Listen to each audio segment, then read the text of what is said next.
요한복음 5장 28절 29절 말씀. 이를 기이 여기지 말라. 무덤 속에 있는 자가 다 그의 음성을 들을 때가 오나니 선한 일을 행한 자는 생명의 부활로 악한 일을 행한 자는 심판의 부활로 나오리라. 이것은 어쩌면 영생의 그 길에 있어서 우리 몸이 다시 사는 육체의 부활에 대해서 말씀하고 있습니다. 이 육체의 부활이란 무엇인가? 그래서 제목을 육체의 부활이라고 해봤습니다.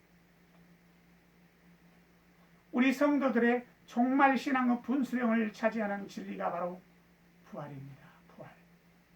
사람이 죽음만으로 끝나는 것이 아니라 내세에서 그 삶이 다시 소생하리라는 소망은 기독교 외에도 전 세계의 종교가 공통적으로 지니고 있는 사상입니다. 고대 이집트의 미이라의 장례식은 좋은 자가 언젠가, 죽은 자가 언젠가 다시 한번 살아날 것을 예비한 의식입니다. 예식입니다. 유교국가인 우리나라도 조상 제사를 통해 죽은 자가 어떤 형태로든 다시 살게 됨을 믿고 있는 것입니다. 성경은 그와 같은 인류의 소망과 기대가 허구가 아님을 증거해 줍니다. 인간의 본능이나 막연한 기대가 아닌 하나님의 계시를 통해 죽은 자의 부활 진리를 선포합니다. 그리고 그 부활 진리는 하나님의 종말 섭리의 앞권이 될 것입니다. 육체의 부활에 있어서 첫 번째로 부활의 예증이 먼저 다 있었다는 것입니다. 시편 16편 9절 10절에 보면 이러므로 내 마음이 기쁘고 내 영혼도 즐거워하며 내 육체도 안전히 거하리니 이는 내 영혼을 음부에 버리지 아니하시며 주의 거룩한 자로 썩지 않게 하실 것임이니라 라고 말씀합니다. 육체의 부활 진리는 하루아침에 등장한 것도 아니요 또 막연한 기회나 추측으로 되어진 것도 아닙니다. 수천 년 전부터 선지자들이 하나님의 계시를 통해 예언했고 예증의 보편적 진리입니다. 성경은 믿음의 조상 아브라함도 로마서 4장 17절에서 하나님이 죽은 자를 살리시며 장래에 영원한 삶을 준비해 놓으시는 분으로 믿고 살았음을 히브리서 11장 10절에서 증거하고 있습니다. 다윗은 하나님께서 성도들을 시편 71편 20절에서 다시 살리시며 땅 깊은 곳에서 다시 이끌어 올리시리라고 단언했으며 이사야는 장래에 이사야 26장 19절에 죽은 자들은 살아나고 우리의 시체들은 일어나리이다. 티끌에 누운 자들아 너희는 깨어 노래하라. 주의 입술은 빛난 이슬이니 땅이 죽은 자들을 내놓으리로다는 정말로 여기며 전 우주적 부활 사건이 있음을 예언했던 것입니다.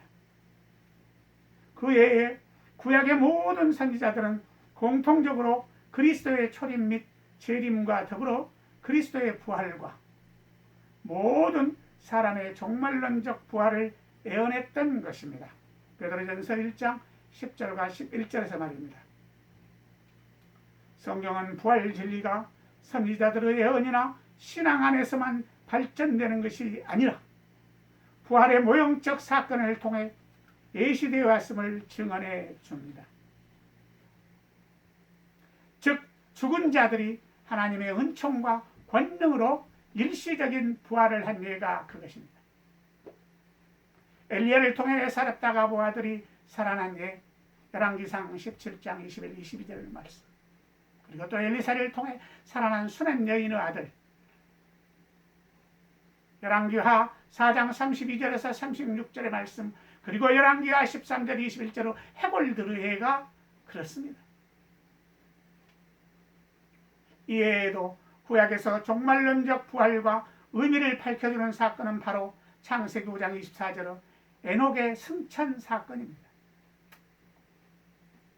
제 안에서 모두가 죽을 권세에 패배하는 중에 하나님을 섬긴 에녹만은 죽음을 보지 않고 승천한 사실은 장차 성도들이 얻을 부활은총의 의미까지 예증해 주는 사건인 것입니다. 그 외에도 우리가 잘 아는 대로 신약에서는 예수 그리스도를 통해 수많은 사람들이 일시적인 부활을 한 예가 있었습니다. 누가복음 7장 11절 15절, 마태복음 9장 23절 25절, 그리고 27장 52, 53절에 보면 나옵니다. 그 중에서 나사로의 부활 요한복음 11장 43, 44절 나사로의 부활 사건은 주님의 부활 약속 직후에 일어난 일로서 예수 그리스도의 권능을 통해 부활한 성도들의 전형이라 할 수 있습니다. 두 번째로 부활의 첫 열매이신 그리스도라고 했습니다. 고린도전서 15장 20절은 그러나 이제 그리스도께서 죽은 자 가운데서 다시 살아 잠자는 자들의 첫 열매가 되셨도다 라고 말씀하고 있습니다. 예수 그리스도는 대속주요 중보자이실 뿐만 아니라 부활 진리의 주체도 되십니다. 십자가에서 죽으시고 사흘 만에 죽음을 영원히 이기고 부활을 하신 것입니다. 사도행전 2장 31, 32절의 말씀처럼. 그래서 성경은 그리스도의 부활 사건을 부활의 첫 열매라고 부릅니다.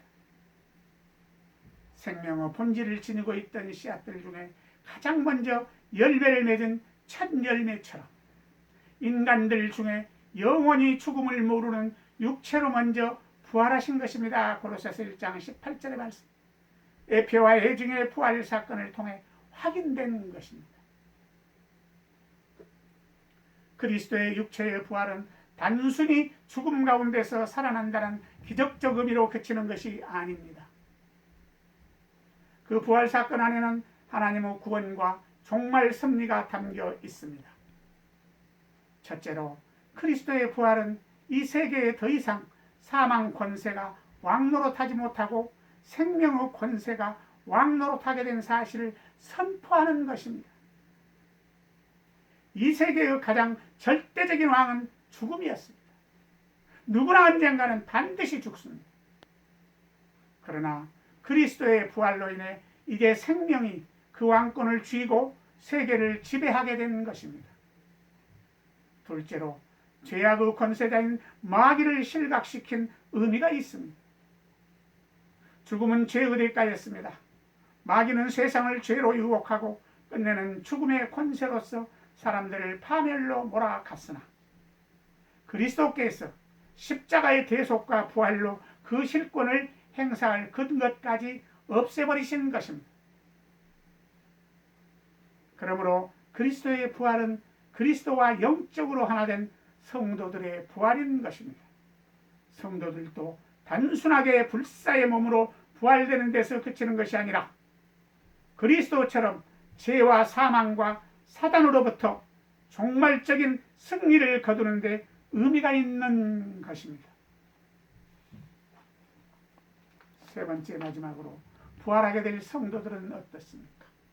고린도후서 4장 14절은 주 예수를 다시 살리시니가 예수와 함께 우리도 살리사 너희와 함께 그 앞에 서게 하실 줄을 아노니 라고 말씀합니다. 성도들의 부활 시기는 그리스도의 재림 때 시작되어 하나님의 영원한 대심판 전까지 완결될 것입니다. 중요한 것은 그리스도 안에서 죽은 성도들이 가장 먼저 부활할 것이요 그 후에 살아있는 성도들의 몸이 변화될 것입니다.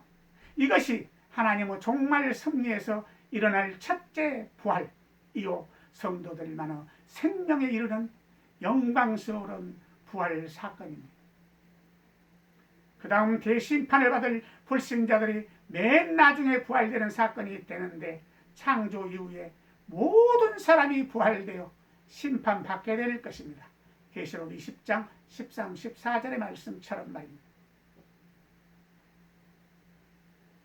성도들은 영광과 존귀와 생명이 넘치는 부활체를 입게 될 것입니다. 간단하게 말씀드리자면 예수 그리스도의 거룩한 성품을 지니고 그리스도에 신령하고 영광스러운 부활의 몸처럼 변화될 것입니다.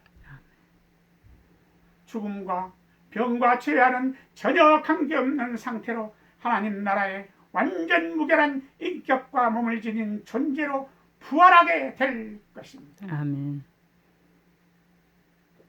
부활 진리는 종말 신앙의 중심입니다. 또 수많은 예언과 예증이 있는 진리입니다. 육체의 부활을 통해 성도들은 사단에 대해 영원한 승리를 얻게 될 것이요 영생 천국의 삶에 진입하게 됩니다. 이 진리를 내 삶의 최대 소망으로 삼고 그 부활에 합당하게 참여하는 성도가 되도록 이 땅에서 준비 거침없는 준비 철저한 준비를 하는 우리 가족 모두가 되기를 바랍니다. 아멘. 기도하겠습니다.